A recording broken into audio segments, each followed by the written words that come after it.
What's up, you guys? So in today's video, I'm going to be talking about the creation of different jazz rock fusion licks. Now, I want to give a quick shout out to Raul Francisco Tisse, which was the person that actually suggested this video. And the cool thing is he actually made a donation to this channel, which you can do on my official website, juanantoniomusic.com. And as a way of saying thank you, I asked him if he wanted me to do any specific videos, and he recommended 2 different topics, and this is the first one of those topics. Now, I decided to break down the creation of licks into 4 different steps. Now, the first step is finding out the actual harmonic background or the chord progression or whatever chords are going on behind the different songs or backing tracks that you want to play over. So first step, figure out the harmonic background. Second step is figure out the different alternatives that you can play over that harmonic background, so the different alternatives for each of the different chords. The third step is to pick and choose the different alternatives that you like the most, or the ones that better suit your style of playing, or the ones that you already have down, that you already know. And then the fourth step is to actually create a lick using that very specific sound that you already chose in the third step. Now, to break down these steps, I wrote out 2 different licks over 2 very common harmonic backgrounds in terms of jazz rock fusion.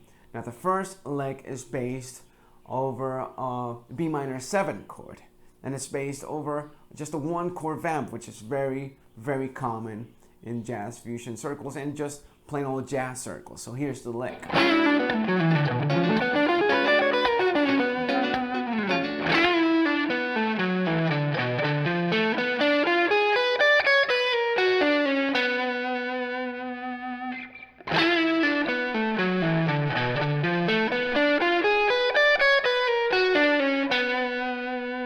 Now, for this lick, I had a background with just a minor 7 chord. And there's a whole bunch of things that you could do over a minor 7. You could do any of the 3 minor modes within the major scale, which you have Dorian, Phrygian, and Aeolian. You could pick and choose out of any of the minor modes within melodic minor, within harmonic major, so you can get things like Dorian flat 2 from melodic minor, like Locrian natural 6.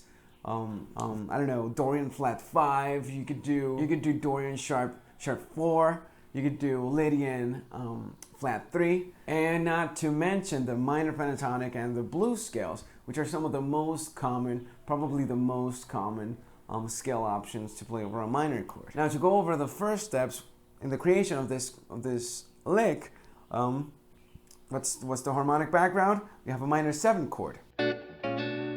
B minor 7 to be exact. So I decided to use 3 different alternatives. I looked at the different alternatives that I had, the whole bunch of scales, arpeggios, just a whole ton of information that you could use over that minor 7 chord. And I decided, and then I went to step 3, which is choose what you're gonna play over it. And so I decided with 3 different scales, and then I took some information out of those scales. So the first one is the minor pentatonic scale. And I just go down the pentatonic scale until I reach that B on the 6th string. Then I go up a minor 7 flat 5 arpeggio that stems from my next choice, which is actually Dorian flat 5, the 2nd mode of the harmonic major scale. And then I go into a fully diminished arpeggio that stems from the 6th degree of the Dorian flat 5 scale. And then I go into the melodic minor scale. And that's the whole scale. Now, you could say that Dorian flat 5 probably is not the best choice to play over a minor 7 chord. And you could probably say the same thing with the melodic minor scale, but I like them because they have enough chord tones to where it sounds good over that chord, but it has enough of a change within the chord tones to where it sounds just a little tiny bit outside, giving it that touch of fusion or that touch of an outside sound over the plain old B minor 7 chord. So the whole lick would be something like this. You go B minor pentatonic, B Dorian flat 5, And then B melodic minor.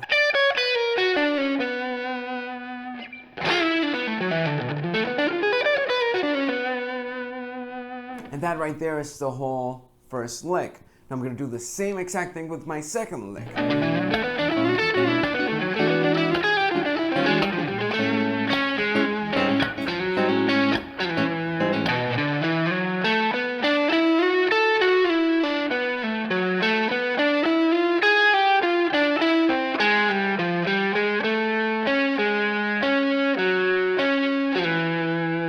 So, step one, what's the harmonic background behind that lick? So we have a 2-5-1 in A major. So we have B minor 7, we have E7, or E9, I'm actually playing E9, and then A major 7. Now to step number 2, figure out the different alternatives to play over those different chords. So in this case, we have 3 different chords. We have B minor 7, and that B minor 7 actually stems from the Dorian mode, because it's the second chord from A major. Now, even though it's a Dorian chord, in reality, you can take some artistic freedom and choose something that's not really Dorian and make it sound a little bit different. And again, we have a whole bunch of possibilities. You could play just about any which way of the scales that I mentioned previously. You could do minor pentatonic, minor blues, Dorian Phrygian, Aeolian, melodic minor, Dorian flat 2, Locrian natural 2, Locrian natural 2. You could do harmonic minor. You could do Locrian natural 6th. You could do Dorian sharp 4. You could do Dorian flat 5. There's a whole bunch of different possibilities that you could do. There's a whole bunch of different arpeggios that you could play over there. So you pick and choose and you decide what you prefer. Then we go to the E7 chord, and again we open up a whole bunch of different possibilities. We have Mixolydian, we have Mixolydian flat 2, Mixolydian flat 6, you have Phrygian dominant, you have the altered scale, you have Lydian dominant, you have dominant diminished. There's a whole ton of different scales that you could play over that 7 chord, especially if it's a dominant chord. So you have the dominant chord is probably the chord with the most options of things on different scales that you could play over it. Now, even though there's so many possibilities, it is a resolving dominant chord. But what I mean by this is it's working as a 5 chord, so it's going 5, 1. Now, and there's a couple of scales that don't really delineate that sound that well, so they don't create enough tension or movement to where it wants to resolve to that A. So you really want to sit down and figure out which of these scales just don't sound that great when it's a resolvent dominant chord. And then you have A major 7, and again, a whole bunch of different possibilities. You have the major scale, you have Lydian, you have Lydian sharp 2, Lydian augmented sharp 2. There's a whole bunch of different scales and arpeggios and pentatonic scales that you can play over that one chord. Now, and as far as the lick I did, I first went with minor pentatonic for the B minor 7 chord. So there's so many possibilities, and I decided to just go with the basic B minor pentatonic scale, and it goes something like this.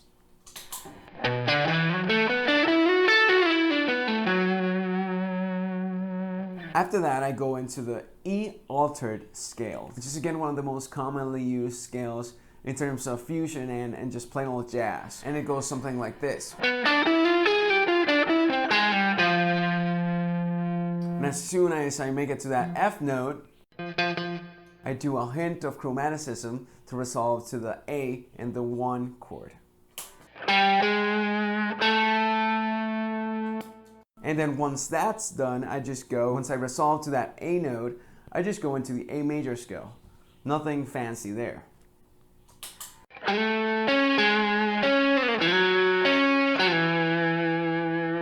And the whole lick would be this.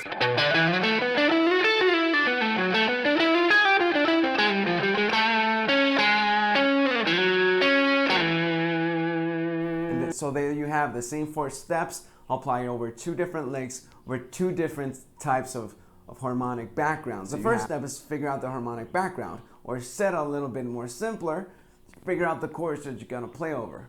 Step number 2, figure out the different alternatives that you can play over those different chords. Step number 3 is pick and choose from the different alternatives that you have, the ones that better suit your playing. And then step number 4 is actually create the line. Now that's just 2 different licks and 2 different harmonic backgrounds. There's an unimaginable amount of different harmonic backgrounds. So just go out there, find out as many different harmonic type of backgrounds or just chord progressions that you can find, and figure out the different alternatives that work over those chords. Then once you do that, you start figuring out what sounds better to you, and so you start creating more and more licks based on the different alternatives that you enjoy.